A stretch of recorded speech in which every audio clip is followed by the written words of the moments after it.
In today's video, I am going to teach you how to create a customer with multiple payment methods in Stripe. First, open your Stripe dashboard and go to the left sidebar. Click Customers to access your customer list. This is where you can create a new customer record and manage existing ones.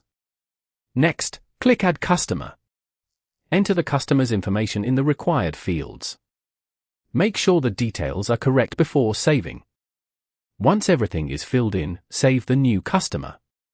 This will create the customer profile and allow you to attach payment methods to it. After the customer has been created, open that customer's profile. Scroll down until you find the payment methods section.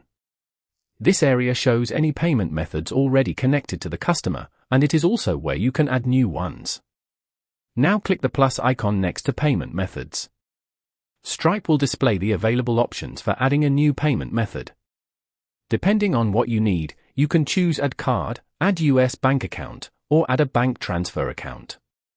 Select the payment method you want to add. Then enter the required payment details carefully. The exact information you need to provide will depend on the type of payment method you selected. After entering the details, save the payment method so it becomes attached to the customer.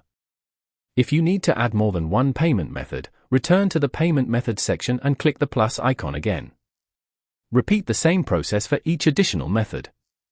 This lets you store multiple payment options under the same customer profile, which can be useful when a customer wants to keep a backup method on file or use different payment types for different situations.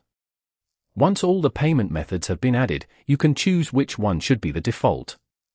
In the Payment Methods list, find the method you want to use as the primary one. Click the three dots next to that payment method, then select Make Default. Stripe will now use that method as the main payment option for the customer unless you change it later.